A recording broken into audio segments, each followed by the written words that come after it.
astrology corner, and I am just about ready to hike Rattlesnake Ridge, and this is the lake I think you see from up there, and it's just super stunning.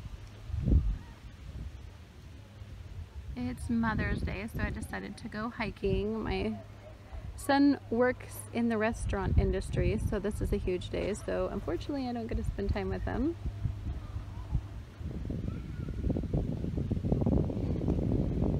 And this was a goal that I set probably about 4 years ago when I started researching things to do in Washington.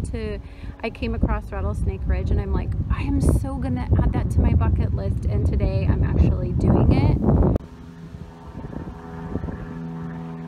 And although I know that there's a lot of negative energy out there really trying to drag us into that scorpion depth that we are all residing in, even if it's just on an unconscious level, I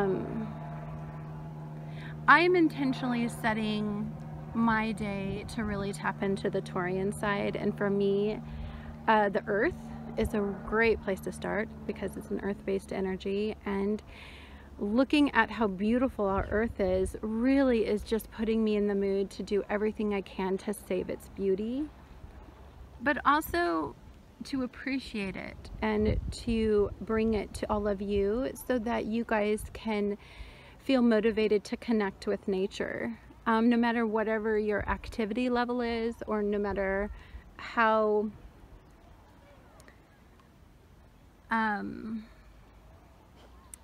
you know, if you have health problems or if you have pain issues, and so hiking is really difficult, I really just want to connect you with nature and be a part of your experience. If you can't get to it, I want to bring you to it. This last week and this weekend is pretty harsh. There's a lot of squares going on, and it's aspecting Mars, which is our pride, our determination, and our strength to endure things. And there is a lot of unexpected things that are starting to come up, even if it's just from the depths of us, that's really challenging us to stay positive and to stay in tune with the right sensitivities, and that is the pleasure and not the pain that you've always went through. My dog just got tangled. I really think that you have to consciously put yourself in a state of appreciation right now, because there's a lot challenging you to stay positive, and so you have to make it an intentional thing to do every day. You have to savor something slowly that you like, in small portions. You have to ignite your senses and go smell some flowers that are maybe starting to bloom if you're in the northern part of the hemisphere. You have to listen to music that doesn't like drag you into a negative space, but that, you know, keeps you in a good headspace. So like, I love instrumental music. I like music that was from my youthful years because they don't have anything attached to them. I don't listen to a lot of music about heartbreak or negativity. I really just try to focus on music that really keeps my senses in tune with positivity, and physical activity, because visually there's just so much to see when you're physically active, and that is a really good headspace for me to be in, because then the smells, and you usually like bring things that are like a little bit more healthier, and they taste, you know, like they're from the earth, and so you can really start to connect a little bit better that way with the earth. Just this beauty.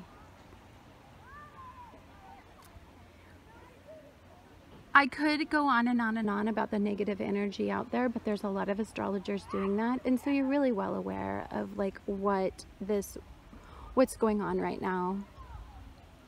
I really think that I want my channel to be about when energy is negative or when it's positive, to actually, you know, really acknowledge it, but make energy an intentional mindset for you instead of at the mercy of energy. And although it can feel like right now, just because this is such a deeply sensitive time, and what it's diving into is just the deepest recesses of some of our fears and insecurities and pain. And this is a lot of past painful recollections. I also want you to understand that you are completely and utterly capable of taking that mood or transmuting the energy into something positive. So I could look at today like, oh, I'm on Mother's Day and I'm spending it all alone and drama, right? But I'm not in that headspace at all. My son's very responsible and he's working really hard, and this is a great money-making day. And so I look at it like it's a day for me to go out and to shoot a video and to experience one of my bucket list items and to really make the most of the day.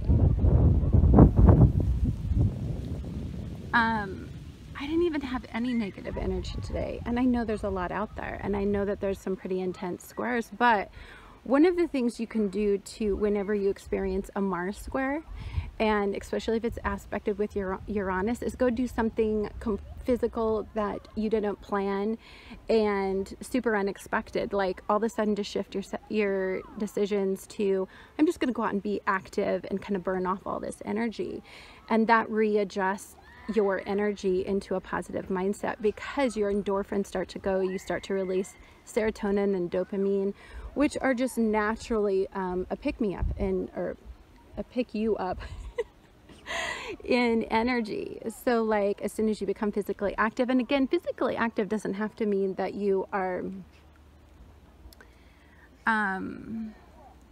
challenging yourselves and you're hurting yourselves physically.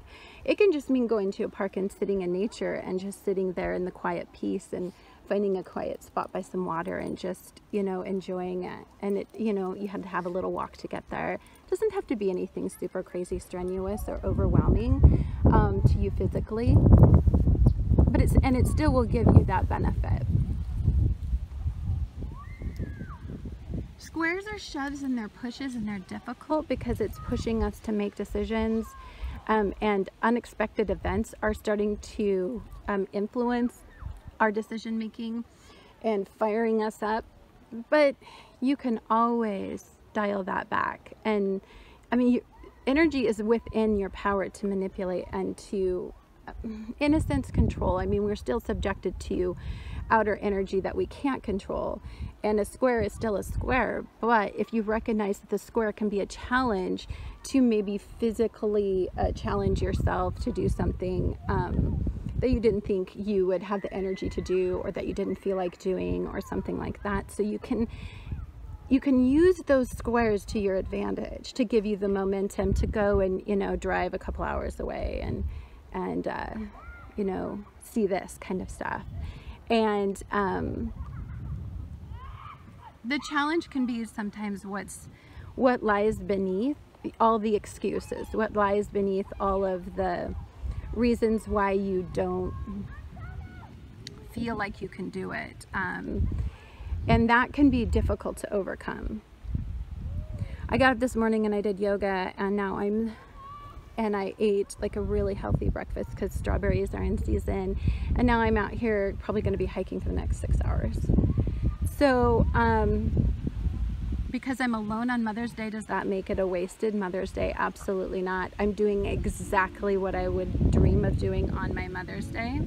So I don't look at this as a negative experience at all. Anyhow, guys, I want to get hiking. I want to see what there is to see. I'm going to try to, this video, I'm going to try to put together some pretty, lots of little different pretty videos and take you on my hike with me. I hope you have a good day. Bye-bye. And, oh, happy Mother's Day.